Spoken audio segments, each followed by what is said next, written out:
P-3 aircraft is being made ready for a strike mission against a hostile submarine. The loading crew are completing the AMAC wiring check.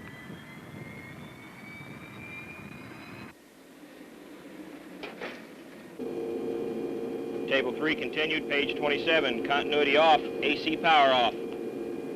Continuity off, AC power off. Indications? No indications, cockpit. AC power off, system 5 lamp off. One is securing the test cable access panel that they have used to check armament wiring. As in every operation required by the long AMAC checklist, the loading crew leader has read out the requirement. When the task has been accomplished, a crewman repeats the instruction. CA-21, disconnect from nuclear power receptacle number 1. Disconnect and stow test set. Only then can the crew leader check off the step as completed. Okay, connect CA-21 to weapon station 3. CA-21 connected to weapon station 3. T414 option selector, off, locked, and seal wired in accordance with figure 1. T414, option selector off, locked and seal wire in accordance with figure 1. Special weapon drop hold, locked, and seal wired in accordance with figure 2. Special weapon drop hold, locked and seal wired in accordance with figure 2. Signed certification weapon release system AMAC wire checks.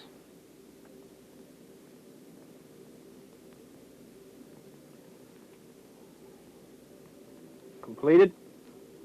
Report status to proper authority. Notify maintenance control.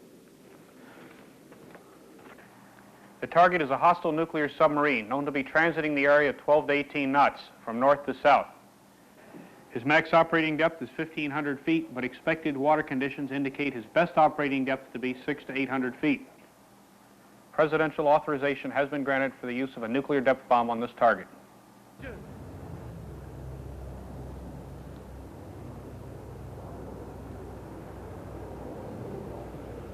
Nuclear ASW weapons like this B-57 depth bomb provide a greater kill radius than conventional ASW weapons against modern, deep-running, high-speed submarines, such as the target of this P-3 mission. This loading area is always under limited access. When actual loading begins, assigned Marine guards establish it as an exclusion area, closed to all those except loading crews, supervisors, and air crews.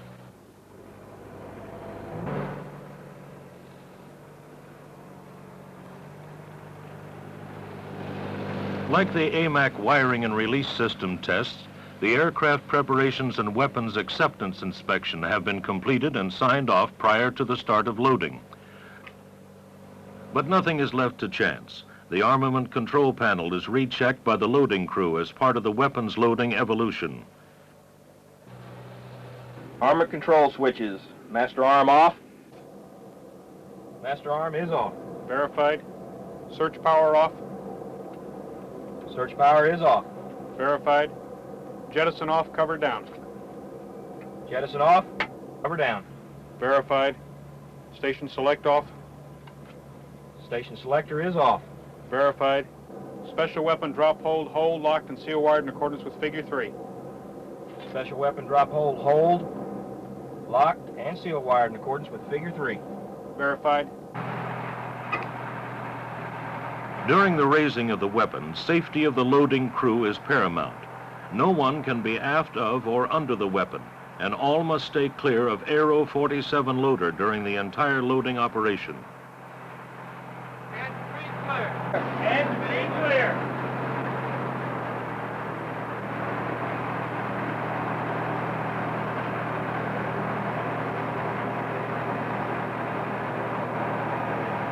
And be clear. And be clear.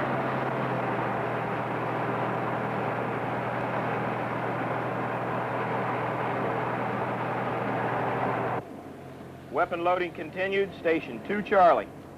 B, loading. Raise weapon, latch, suspension hooks. Raise weapon, latch, suspension hook. Verified. Lift truck loading. Remove weapon tie-down straps.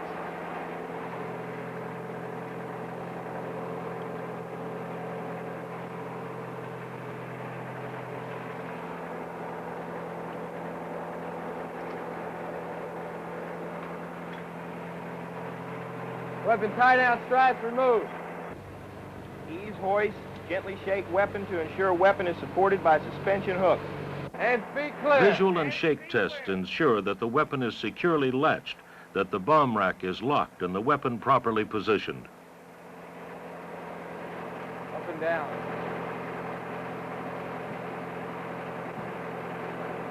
Weapon is supported by suspension hooks.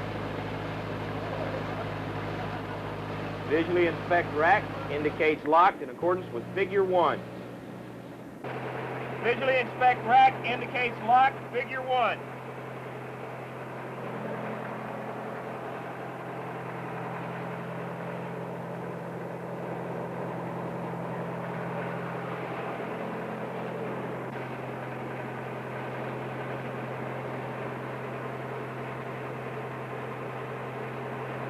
Rack indicates locked in accordance with Figure 1. Verified. Install safety pin.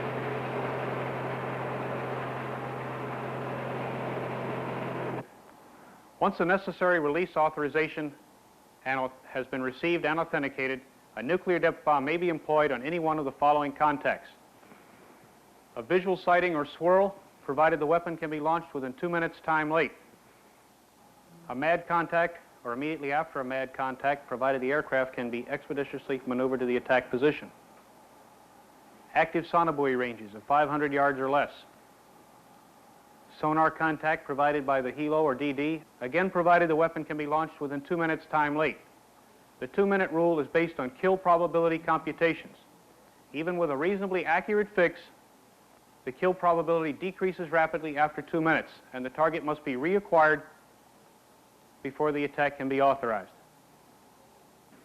Post-loading The quality loading assurance. officer and crew leader go through their post-load check using audible challenge, reply, and verification. Verified. Sway brace is adjusted. Sway braces are adjusted. Verified. Strike. CF cable connected to weapon and aircraft.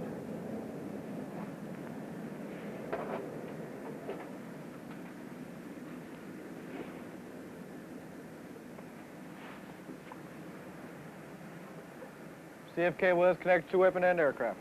Verified. CF cable bail connected to bail retention rod. CF cable bail connected to retention rod. Verified. Wire rope assembly connected to weapon and aircraft. Wire rope assembly connected to weapon and aircraft. Verified. All other armament switches off, safe for normal. Warning. If power not applied prior to applying power, cockpit switches and controls must be ready to receive power. Warning acknowledged. If applicable, apply power. Power is applied. Verified. Warning. Do not rotate T414 option selector switch to arm during this test. Warning acknowledged. T414 option selector switch safe. As applicable, weapon 1, safe lamp on. T414 switch to safe. Green light is on. Number 1. Verified. Post-loading quality assurance continued. Station 2, Charlie. T414 WEPMON to WEPMON. As applicable, weapon 1 safe and arm lamps on while actuated. T414 to WEPMON. Red 1, green 1 light on while actuated. Verified. T414 option selector switch off. T414 option selector switch off. Verified. If applicable, power removed. Power is removed. Verified. After receipt and authentication to execute the attack, this overlay will project the point action required to actually execute the delivery once attack criteria have been gained. As you've previously been briefed, this is a coordinated delivery evolution. The following forces are already on station tracking the submarine: a P-3 Charlie with onboard sensors, an SH-3 with a sonar dip capability, and an S-3A manned by the scene of action commander who's conducting random MAD tactics. Once attack criteria have been gained, the scene of action commander orders execute dustbin. The delivery aircraft will maneuver for a direct approach to the sub's DR position. Assisting units will report clear. The control unit continues transmitting ranges and bearings to the release point based on the DR track of the submarine. The delivery aircraft will call beware, beware 30 seconds prior to executing the delivery. The control unit then retires crosswind. The delivery aircraft executes his time vector and then releases the weapon and calls dustbin, dustbin. The weapon is released so as to arrive at the aim point, which is 100 yards short of surface zero, to allow for the underwater advance of the weapon. The delivery aircraft then executes his escape vector by maintaining his release heading for at least 4 nautical miles and then rendezvousing upwind with the other assisting units. Gentlemen, are there any further questions? If not, good luck.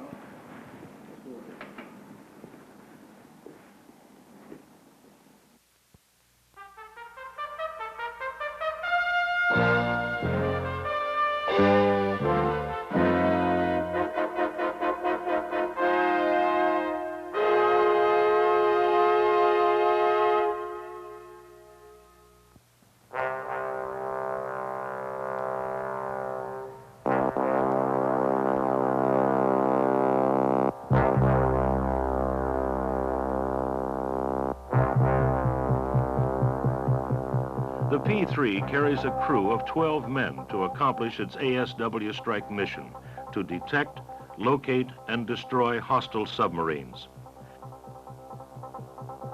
The aircraft carries sophisticated and versatile avionics equipment designed for each of these purposes. Human engineering makes this hardware work.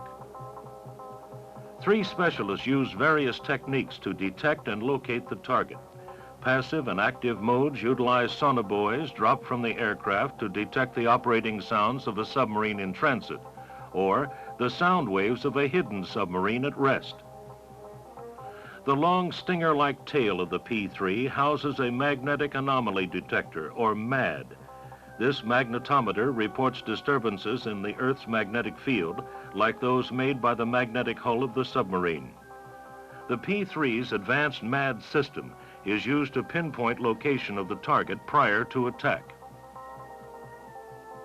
Also in the tactics area of the aircraft is the ComNav station, where the operator provides both conventional and computerized navigation information to the pilot and monitors both internal and external communications.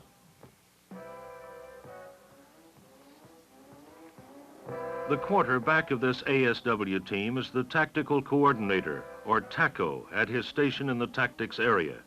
He can call upon the airborne computer, heart of the P-3 avionics system, for stored information from ASW sensors, communications, navigation, tactical armament status, and other vital data for ASW operations. The computer can keep track of sonobuoys in the water, code and transmit messages, pinpoint the aircraft's exact location, determine when to fire weapons, even troubleshoot itself for mechanical failure. It permits the TACO to devote his airborne time, up to 85% of it, to really calling the signals, making the tactical decisions necessary to outwit and destroy his submarine quarry. The flight area includes stations for the pilot, co-pilot, and flight engineer.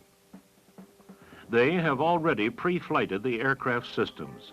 Now, with the arming crew positioned outside the aircraft, they run through the prior to launch portion of the checklist.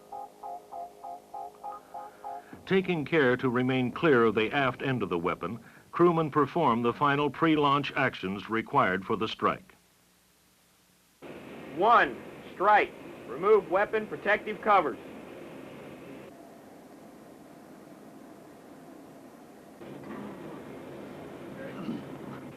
Weapon protective covers removed. Deliver protective covers to proper authority.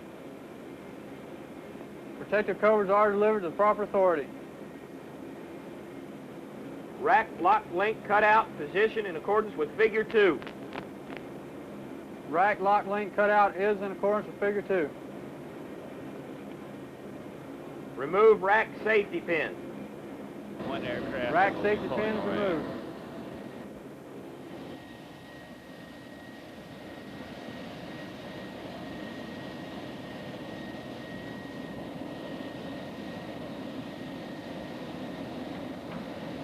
Bombay rack lock normal. Indicator lamp is off. T414 option selector safe. Weapon 1 safe light on. T414 option selector is safe. W1 safe lamp is on. T414 weapon monitor to weapon monitor. Weapon 1 arm and safe lights on while actuated. T414 weapon monitor to weapon monitor. W1 arm and safe lights on while actuated. T414 option selector off, locked, and sealed. Option selector is off, locked, and sealed.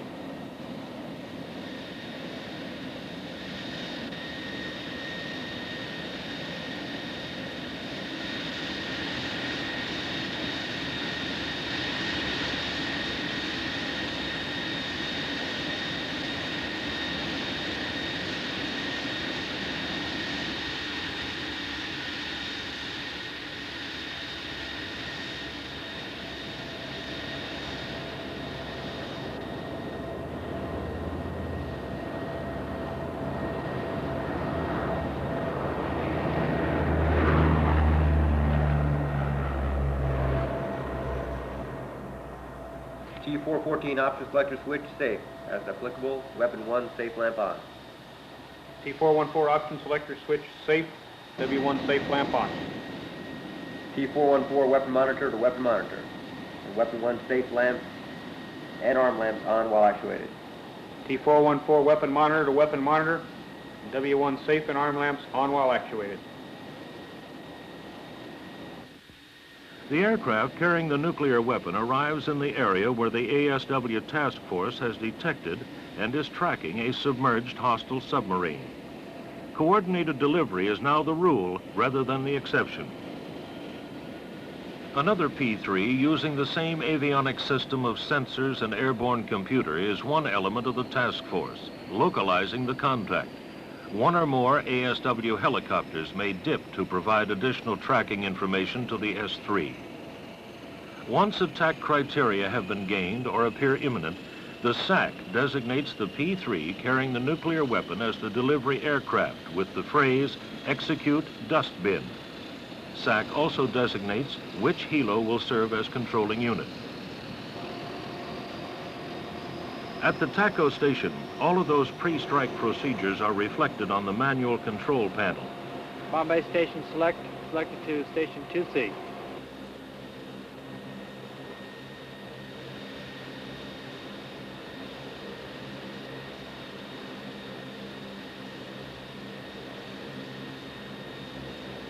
At the sensor stations, the target has been acquired and is being processed through the avionics system to provide continuous trackings for the delivery aircraft's guidance.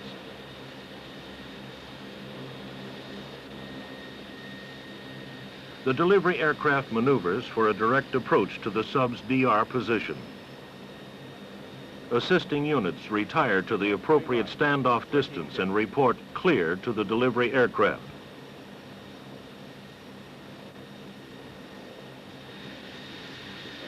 Yankee Bravo, this is X-ray Mike. Your crosswind vector is 315.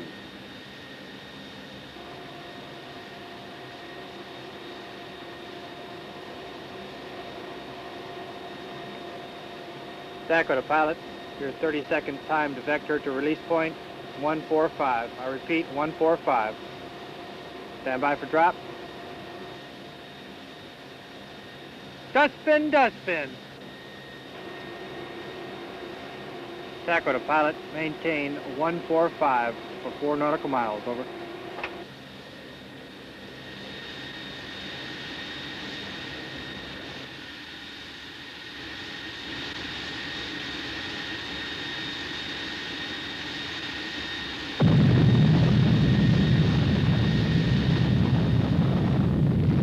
After the base surge of the explosion dispersed, a foam patch became visible around surface zero, remaining 20 to 30 minutes. This marked the approximate boundary of the radioactive contaminated water, although the visible foam boundary has already disappeared.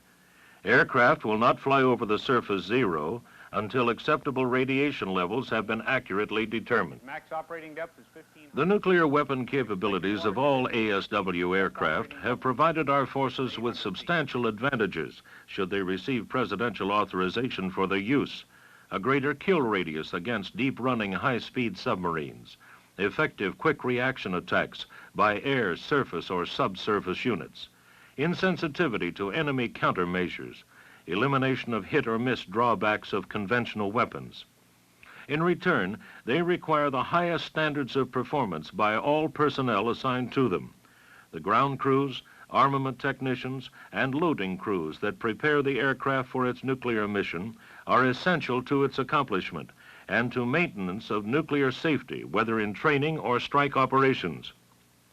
The highly trained specialists who make up the P3 ASW team, sensor operators, navigator communicator, tactical coordinator, and the flight crew must work together as a finely tuned machine to carry out their individual missions, or to play their part in a coordinated ASW delivery.